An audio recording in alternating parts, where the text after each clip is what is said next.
Today, she faces the second best team in the world for the second time. The first time, they lost by a devastating 36 points. But tonight was different. Clark, a deep one, you bet! A Brooklyn logo bomb from Caitlin Clark. All of a sudden, her chemistry with the team worked like magic. Clark zips it in fact, Denley finishes. What a dart from Caitlin Clark. I want to understand how this happened. How did the worst team in the league go against the second best and not embarrass themselves? Clark connects on a deep three. Obviously, when you come into this league and you're a number one pick, everyone's going to know where you are on the court at all times. Stewart sets the screen on Clark. Great cut by Breanna Stewart. Most of it was a back and forth game. Ionescu looking to answer, left alone, and does! The shrug from Sabrina. Two of the most exciting three-point shooters in the world going back and forth. No doubt the best minutes we've seen thus far in the extraordinarily nascent career of Caitlin Clark.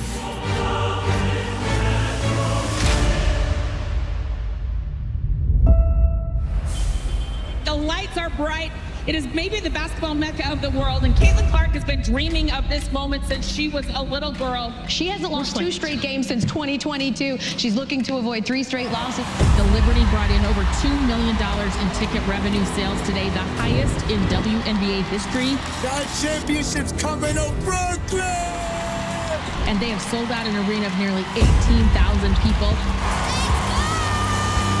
You know, they're coming out to watch us. You know, maybe some watching Caitlin Clark too, but...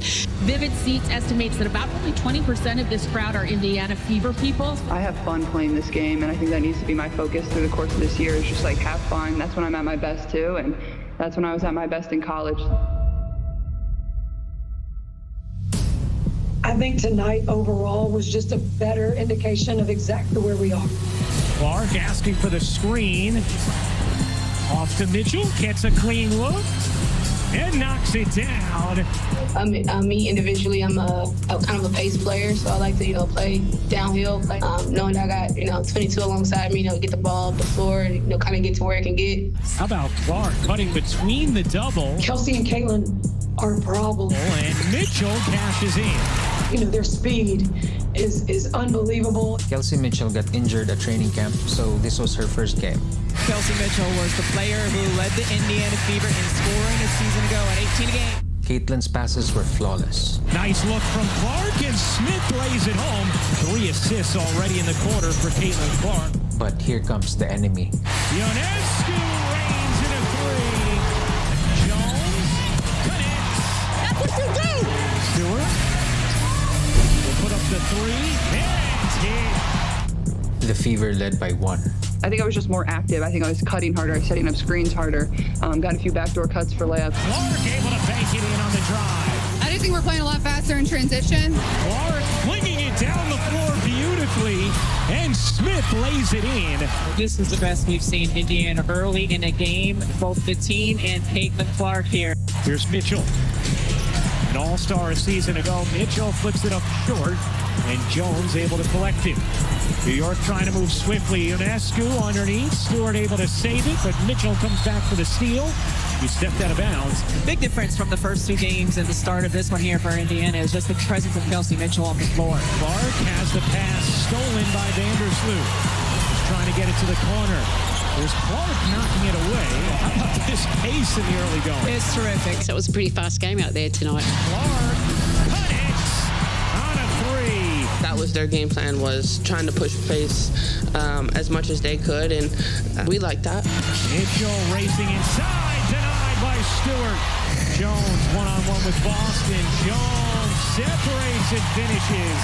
Stewart deflects the pass from Clark. Here's Ionescu, deep 3. It is good! Sabrina Ionescu with her 3rd 3 of the quarter. A touchdown lead for New York. Then the lead blew up to 7. But that only made Caitlin more aggressive. Elijah Laney was one of the best defenders in all of the WNBA, picking her up strong. Here's Clark, and that's going to be an offensive foul. Used her hand to separate. She also told us, right, she's going to learn how to use some of that aggressiveness against the defenses. Backdoor, Clark lays it in as she loses Lainey Hamilton. Ionescu again. She was left alone in the corner. Sabrina was wide open. That's just unacceptable. I think just find a way to play some better defense there, but... Clark, she got another. Second three of the quarter for Caitlin Clark. Here's Clark turning the corner, lays it in. Clark, you bet, on a three. This has been a really good quarter for her. Right back to Clark. Oh my! A little bit too long for Clark, who was trying for 30 plus. Ionescu looking to answer, left alone, and does the shrug from Sabrina. She's like, that's how you do it, Rook. Connects on a deep three. Two of the most exciting three-point shooters in the world going back and forth. Clark has 15 points. Ionescu has 12 points. I know at Iowa it was mostly, if not all, charter flights, but just how are you anticipating commercial flights this season? It's just different, obviously, from college. Like, you go, like, you can just put your bag on the plane and hop on the plane and then you're off, but, like, you're waiting at baggage claim. You got to go through the normal security with everybody else. Upgrading travel has been a sticking point for players over the years, including its most recent CBA negotiations in 2020 that made sure all players will be seated in premium economy cabins. What? First of all, being as tall as they are, I would have thought that they were at least flying in first class. They sit in coach or economy plus unless they want to pay for themselves to be upgraded in first. If you can charter, we should charter, because anytime you have more space and the ability to kind of move or stretch your legs, I think is the most important thing, because we all want to be our best. As you know, after flights, you're like, damn, I feel like Everybody's dealing with the same thing, so you can't use it as an excuse. Now, Joe Tsai, who is the owner of the Brooklyn Nets and the New York Liberty, has very publicly been advocating for the league to get chartered flight service just like they have in the NBA. Kathy Engelbert, the commissioner, tried to make this happen as well. I think they're still going to work towards it to get there, but they aren't there yet, and so when the Liberty went rogue. When the Liberty broke the CBA rules by flying their players charter in 2022, the league slapped them with a $500,000 fine, which was reduced from the earlier plans for a $1 million penalty. A lot of other owners in the league were very upset about this because there are some owners in the WNBA who can afford to fly their team's charter, and there are some owners who cannot, and so therefore everyone must not. Because it's a competitive disadvantage for the owners who can't spring for that. Joe Tsai, the owner of the New York Liberty, and the Brooklyn Nets, by the way, he's kind of made it his mission. I mean, he can certainly afford. I feel like I'm a custodian of the team. So when the Liberty did this last year, it was on the down low, but of course, Sabrina Ionescu did a TikTok that kind of got around when they were in Napa saying, like, does your owner do this for you? We got owners in the league that want to do so much more for us, but they can't. Especially when you own a sports team in a major city like New York, it's not about you. It's about something that's much, much bigger than you. I think the CBA is up for renegotiation after this season. We can opt out of it, and certainly the new media rights deal will have a big impact on that too. So hopefully it changes in the near future, but for now, that's just what it is. Well, the WNBA is making a big change. On Tuesday, the league's commissioner announced all 12 teams will start using charter planes. How did you get it done? Look, we've been working on this for 4 years to try to build a long-term sustainable economic model to fund it, because that's what you need. And now we feel really comfortable and confident as our stock has gone up and the valuations of all our assets are going up, that now was the time to do it. Hey, gang. Say something. What up? We on the side of gang members. This is what they deserve. They deserve this, and it changes everything. This is nice, baby. This is just a really, really good moment for us, for our league. You learn to love that girl. That girl went up in her press conference and spoke about flying commercial. They didn't sit up there and make this decision until after she said that. You understand? It's a video. It's not just for us, it's for everybody in the WNBA. And to celebrate now that we're cruising on a G6, please subscribe for more videos that make you laugh, cry, and be inspired. Now back to the game. But even though Indiana has one of the best players in the world, that's not enough to win. Clark comes up with a steal. Sneaks a pass to Thag Benley. Can't handle it. One of the things about Caitlin Clark is she is an elite passer. She sees things before they even develop, but her teammates have to get used to that. Clark tried to fit it into Melissa Smith, who could not handle it. Hey, let's go. Boston, instead of grabbing the rebound, just pushed it to New York. Aaliyah Boston looked a little bit tired. I mean, Aaliyah's, going up against some of the top posts in the country. And again, Boston unable to grab it. Beavish cashes in on a three. Aaliyah Boston is down. And she's been trying to find her way. She's really did a good job tonight. She didn't let her emotions get her tonight. Sabrina Ionescu, the left-handed flick. Great transition passing from New York. We've seen it all afternoon. It's hard to play fast when we're just continuing to cancel out each other's buckets. We go down and score, and then we can't get back in transition defense. So I think there's a balance there that we have to find. And Melissa Smith gets blocked by Sabali. Here's Vandersloot. Oh, nice give and go. We're playing unselfish basketball. That's when we're at our best. Here's Ionescu. Deep three is good. Sabrina Ionescu with her third three of the quarter.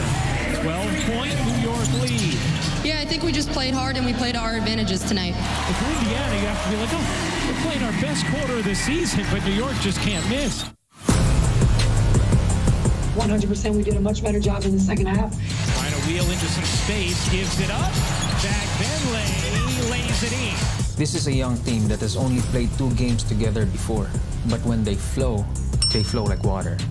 Clark zips it in, and Thag Benley finishes. What a dart from Caitlin Clark. She just gives you so much energy. She is running. She can get up and down the floor so fast. Thag Benley, excellent pass, and Mitchell scoops it in. We allowed them to get back into the game because we weren't executing at both ends of the floor. Thag Benley rims in.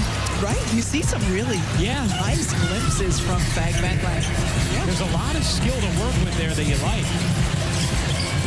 It's really good. Wallace flips it up. Smith bounces, and Thag Benley finishes. just my biggest focus going forward, just come out and compete and play hard. I thought our whole group did that. Like, we got down 20, we got down whatever it was. Like, we never gave up. We always chipped away and made some runs.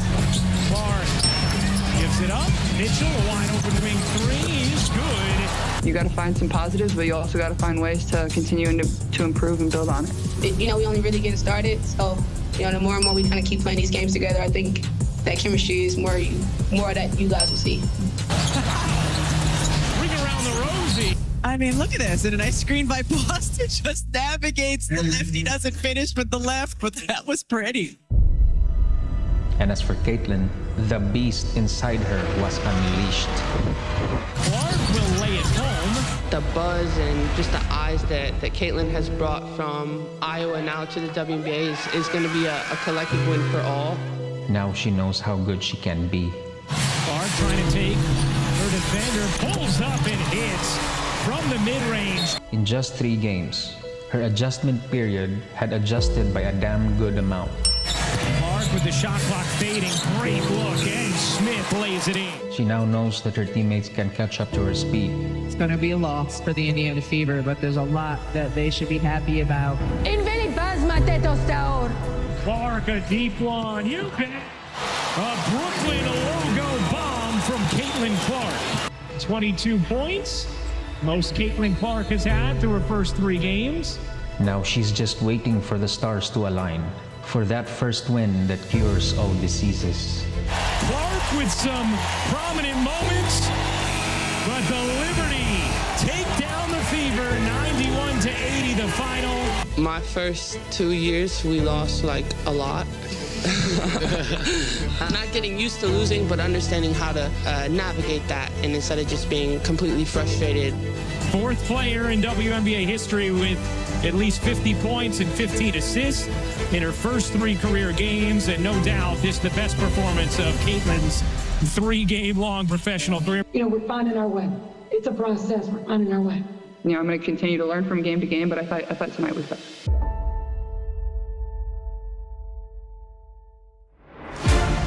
With the 14th pick, the Seattle Storm select Nika Mule, University of Connecticut.